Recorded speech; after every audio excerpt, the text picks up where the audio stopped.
Ilan sa kanila ay sina Terence Calatrava, former Undersecretary of Office of the Presidential Assistant of the Visayas of the Philippines, Kong Roman Romulo of Pasig City, Kong Jojo Ang of Uswag Ilonggo Party List, Congressman Patrick Michael Vargas of Quezon City, Kong Juan Carlos Arjo Aitaide of Quezon City, Nicanor Nicky Briones of AGA Party List, Congressman Marcelino Marcy Teodoro of Marikina, Congressman Florida Robes of San Jose del Monte, Bulacan, Congressman Leandro Jesus Madroño of Romblon, Congressman Benjamin Benji Agarao Jr., Congressman Florencio Gabriel Bem Noel of Anwaray Party List, Kong Leo de Ode Tariela of Occidental Mindoro, Congressman Reynan Arrogancia of Quezon Province,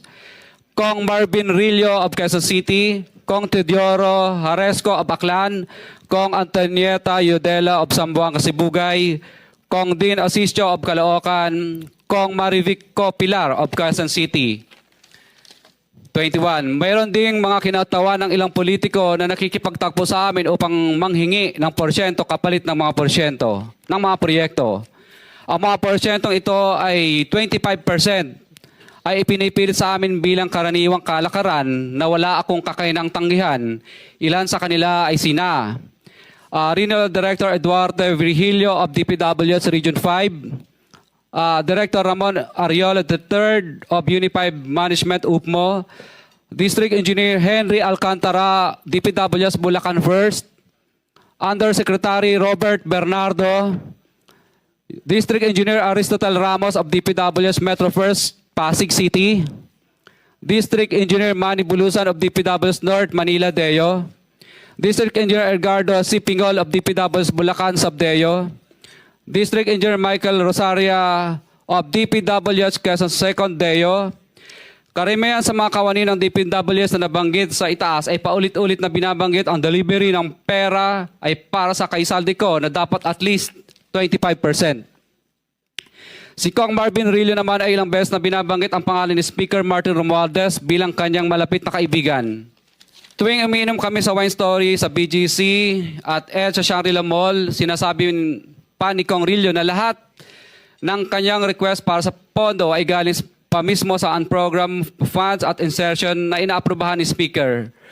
Ang tao ni Marvin Rillo na si Bogs Magalong ang pumupunta sa amin para kunin ang pera sa aming opisina o sa wine story. Si Kong Jojo Ang naman, lagi ring binabanggit sa lahat ng project sa kanya ay papondo ni Speaker at ni Saldico. Mataas ang hinihingi sa project, dagdag pa niya, hindi naman lahat ng pera ay para sa kanya, kundi para kay Speaker at kay Saldico.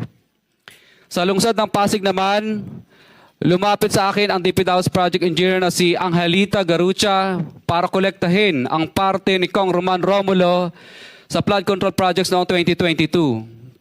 Number 28. Pagdating ng 2025, si District Engineer Aristotle Ramos ang sumunod na nagpakilala na bagman ni Kong Roman Romulo kung saan 30% ang kanyang hiningi ay para kay Kong Roman Romulo.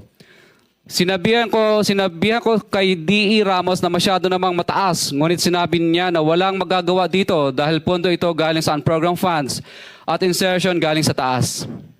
Sa ilang pagkakataon, ang mga politiko na personal na inabutan ng halaga ayon sa hinihingi nilang porsyento mula sa proyekto. Ang pagbabayad na ito ay hindi naman kagustuhan kundi isang hakbang na ginawa namin dahil sa matinding panggigipit.